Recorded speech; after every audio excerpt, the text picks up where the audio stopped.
Do you want to first of all say your name? So hi, my name is Amalia Contesi and I directed chemistry. And to my left, I was going to say to my right, where there's nothing to my left, is... My name's Catherine Bates and I play Steph in chemistry. And my name is Roland Sterling and I play Jamie in chemistry. And I want to ask, first of all, how did it, so what's your role in it? So my role is, I directed the piece. I've known the writer, Jacob Marx-Rice, since we were both students, a long time ago now. And I knew of the piece. It was a very personal piece to him. We met up, we just reconnected 10 plus years after graduating university. And he told me he was looking to take the piece ideally around the world and festivals. So it's kind of how the journey started. And then we brought on two incredible, I think, actors to bring it to life. And as an actor, both of you, how do you feel it, because it's a very important subject. I know I had an ex-partner with mental health.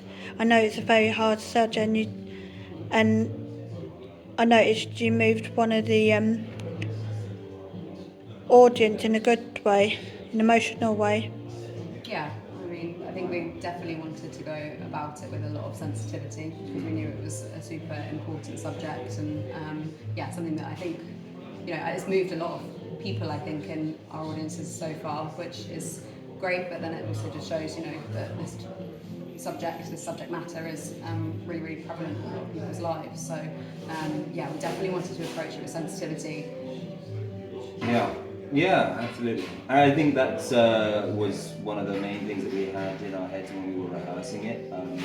Finding the light and the shade, because I think it can be quite easy to get pulled into just sort of focusing on the really negative parts. But I think what the play is also about is about this relationship, which had a lot of joy in it. And I think we really wanted to show that they really did love each other and to really sort of just really showcase that. Yeah, and it's important to show that they can and is joy in people's lives, and that has to be shown. These are people and they're multifaceted, and lots of they've got lots of different emotions. So. And also, how do you feel as the director of the play? I think when I read it, and every conversation I had with the writer as well, what's amazing about this play is I think everyone involved has known at least one person, maybe more, with serious mental health struggles. And what's wonderful about the piece is that you see that those people are real people. You see them as a whole. They're not just their mental health. That's not their full identity. They're passionate and they're funny and they joke with each other. They fall in love and they fall out and they have ambition or they have lack of ambition. And they revisit life. And that ability to see people as a whole and not just as a label that society tends to put on a certain person for a certain reason is, to me, what's so beautiful about the play. And most of the work we did was to bring that out and bring that to life and find all those little moments that make them real human beings that the audience would care about and would identify with. And it's just been such an incredible experience because we have actually a pretty, and we're very grateful, a pretty large team for a Fringe show. We had people jump in to help with costume, with spending 24 hours to do that. We had original music, which was donated to us, which is incredible.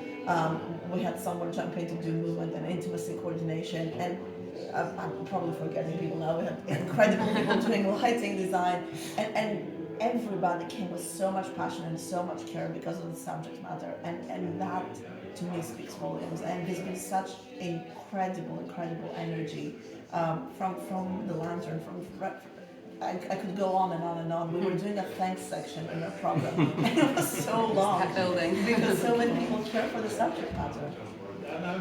Could I ask what your most sensitive moments were with being involved in the play? for both of you, and also as a director, but also what was your what was a barrier that you had to get over as well, obstacles that you had to get over? Sensitive as in things that we wanted to treat sensitively, or things that we What you interpret as sensitive. I see, okay. There's definitely lines for me that really hit home, which in the final scene he tells her to stop behaving like a weak little child, and I always find that really moves me, because it feels so harsh, but you kind of understand his frustrations as well, and I mean it's always quite nice to have that somebody actually moves you on stage. And that's lovely, very useful to have a co-star who does that, but no, it's all been a challenge really, because I think because of what we were saying previously about wanting to approach it with sensitivity and never ever wanting anyone to feel like this was any sort of, gimmicky or so I'd say as a whole it has been a challenge. But I think also a big challenge of this is that because it's fringe theatre, we're compact and it's condensed, so you don't actually have a huge amount of time to get to those emotions, so it's kind of finding those, really it ends up being like specific lines that trigger you into that next feeling, and they come quite thick and fast, so Unforgettable lines. yeah.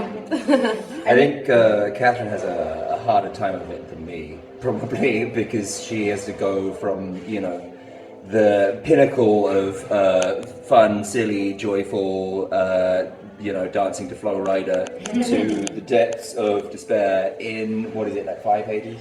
It's about 10, but it's not much. It's not a lot of time. I think my main challenge, I kind of just didn't want to be, I don't know, you worry you're going to be some kind of hackneyed, stereotypical, someone with mania, they're going to talk really fast, or be really speedy all the time, or something, and trying to sort of represent someone, the entirety of someone, and the worlds that live within them, I suppose. And so doing a lot of kind of research on people with mania and the kinds of things that they have to deal with day to day, and the swings and how long the swings take and everything.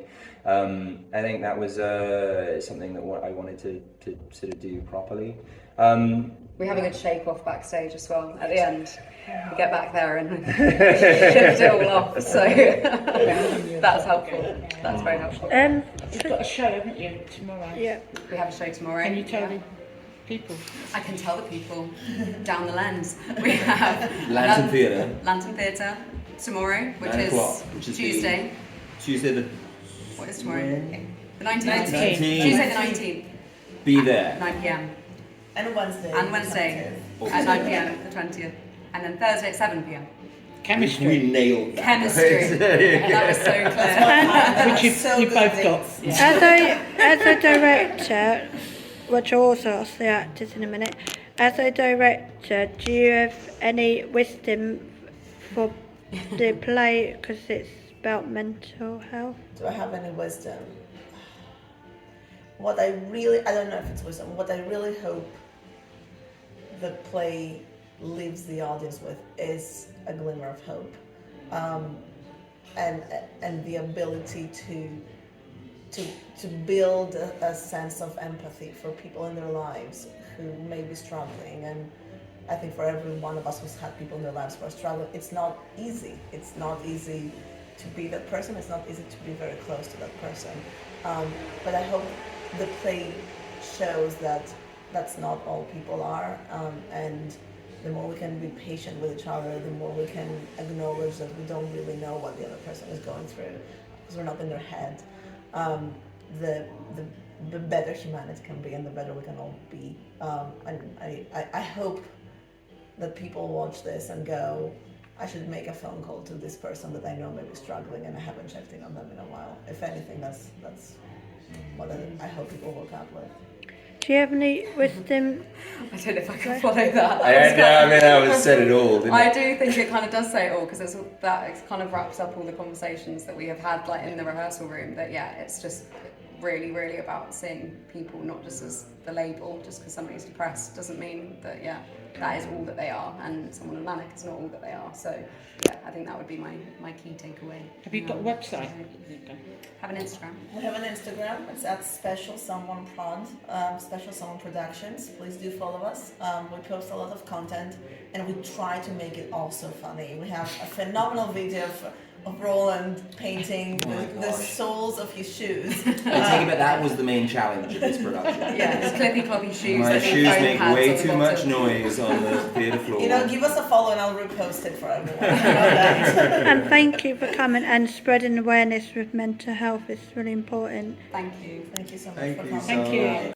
There's 2 young people doing a performance about mental health, and it's for the Fringe if you want to go and see it. And I got 2 more performances left. And if you like it, give it a comment down below and a thumbs up!